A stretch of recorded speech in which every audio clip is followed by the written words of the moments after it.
Ahoy rum explorers, I'm Nia, I'm a rum enthusiast, and today we're going to explore St Nicholas Abbey commemorative bottle. It's an 8-year-old rum, so we're gonna find out why we buy this bottle, probably being the most expensive bottle we've bought thus far, a little bit of history of this distillery, and the review. Grab a drink and come plunder some rum with me.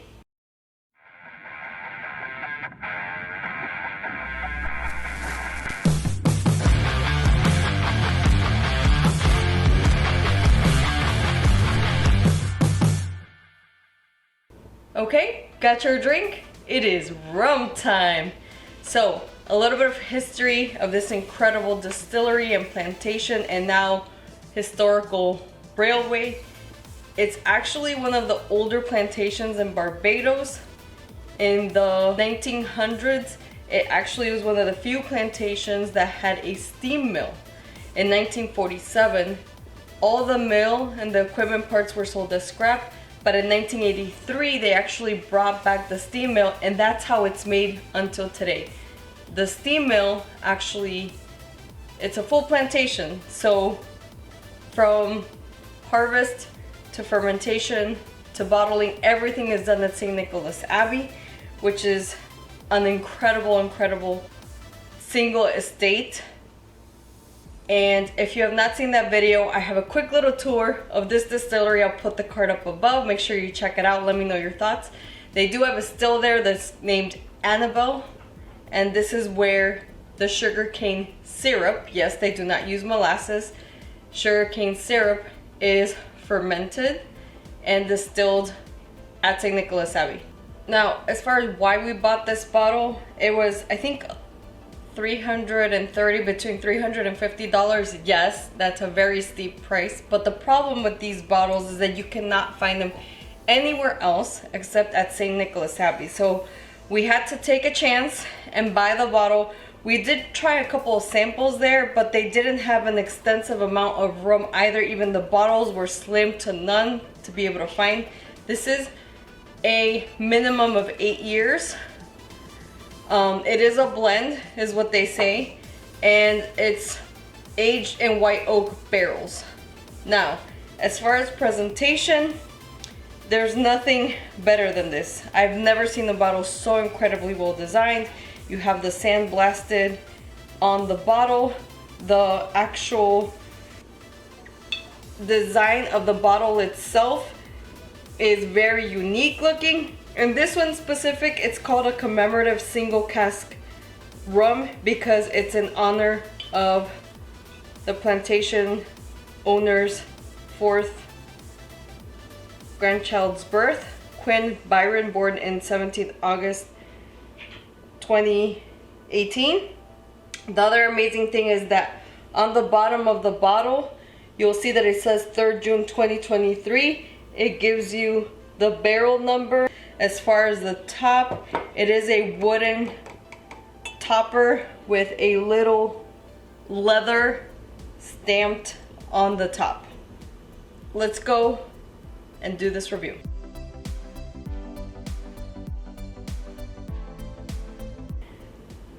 Let's see this pop. Ooh. It is a plastic cork, by the way, which is quite interesting. I did not expect that. But I guess because they think people are gonna travel quite a ways, it might as well be a plastic cork.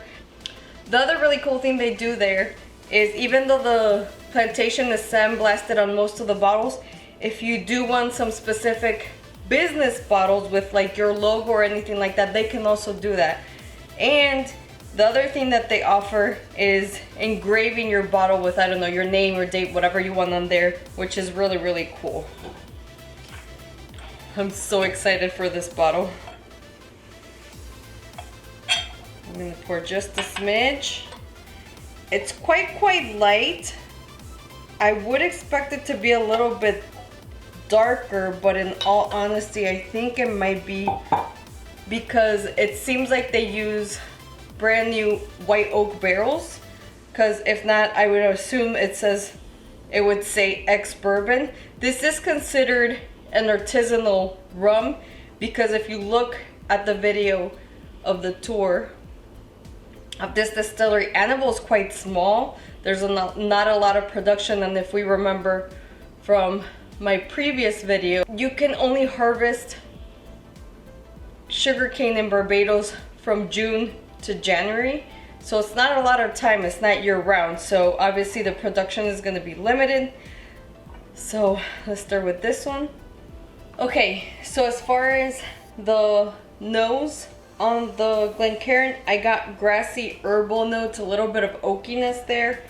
As far as the rum taster, I got more sweetness to it, as I've noted in other previous reviews.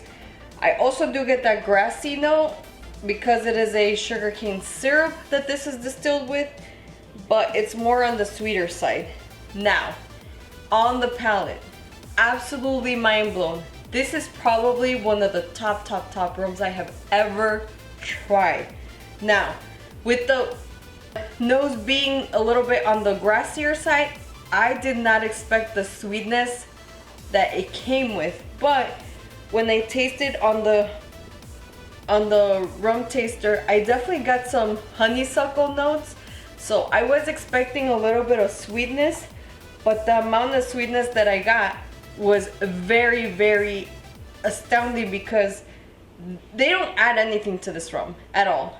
And I got the most natural tasting flavor of sweetness on the rum taster. Now on the Glencairn, I did get a little bit of sweetness, not as much as on the rum taster, and I also got an addition of a little bit of oaky and white pepper. Let me tell you, I definitely think that this is rum worth the amount of money that we paid for. This is incredibly unique with a legacy, history. I'm so impressed and mind blown about this. But the sweetness that I tasted was kind of like the sweetness of a very natural organic honey is the sweetness that I'm getting. And I am getting a little bit of oiliness on the top of my palate, so it doesn't linger on the back of your palate as some rums do. I'm honestly lost for words with this one. I cannot explain it. I have not tried a rum with it like this. It is sweet. You get a bit of oakiness when you try it on the Glencairn. On the rum taster, it's very sweet, it's very smooth. Now, as far as the journal type, this is gonna be an aged rum. As far as the Gargano rum type, this is gonna be a single blended. As far as the Royal Rum Society's taste code, I gave this a 7 FM, so 7, I put it on the sweeter side. And then this flavorful, I gave it an F. Mind you, the highest scale is G. And then as far as harsh to smooth, this is 43%. So at first I gave it a medium, and once I let it rest for 7 minutes, it did become low. You do get a little bit of a warmth. It's actually quite balanced. Like, it gives you the perfect amount of everything.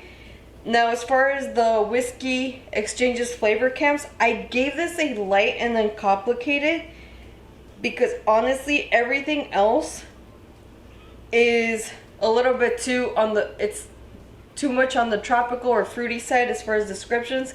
That's the best that I can describe it. It's light, it's uncomplicated, it's an incredibly smooth rum. Mind blown and impressed. Now again, I did bring out the Rum Aroma training kit, so today I brought out Rum Agricole, which I'm not expecting it to match because remember the Agricole and the Aroma kit, it's a lot more sugarcane juice than sugarcane syrup, but I figured I'd bring it out. I also brought out number 23, which is tropical fruits, because I am getting like tropical vibes with this one. It's very unique, and for some reason there's nothing that smells like honeysuckle to me in the aroma kit, but I brought out the vanilla because I am kind of getting those notes of like Madagascar vanilla, so I brought vanilla out to check it out. And Karen, so I'm gonna try Agricole. Yeah, see, when I talked about grassy notes on this one, it's gonna be very light. It's not gonna be very heavy, so don't expect grassy funkiness. That's why I never said funkiness, I only said A little bit of grassiness because it is a sugarcane syrup that this is made from. Very, very light. Very, very light. On the agricole, let me do the rum taster. None at all. None at all on the rum taster. Now let's do the tropical fruits. Oh my god, I think I nailed it. Yes, that's what it's smelling like. It's smelling like tropical fruits from the rum aroma kit, which is number 23. I can't believe it.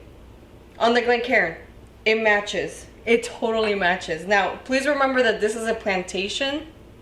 And besides sugarcane, I'm sure there's other fruits around. I don't know if you've seen the video where I talked to Johan Romero from Romero and Sons, who's the master distiller of the Ecuadorian distillery. I'll put that card up above. He talks about the influence where they harvest.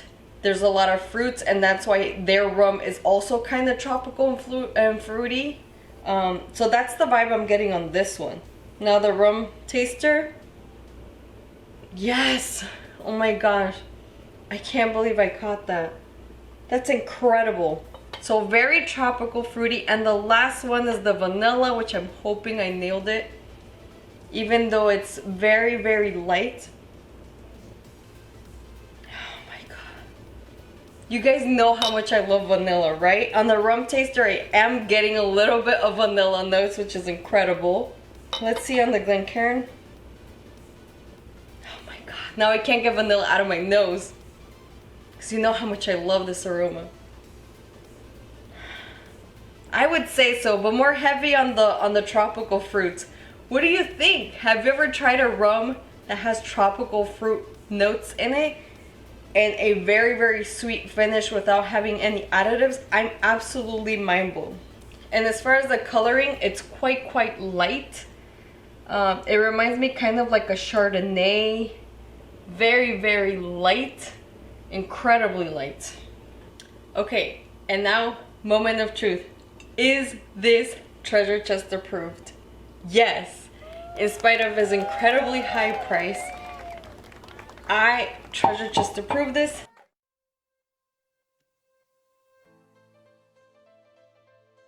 But this is an incredible rum. Highly recommend if you can save up. And if you ever do make it to Barbados, I don't know if this specific bottle will be available, but I know they have very, very limited stock.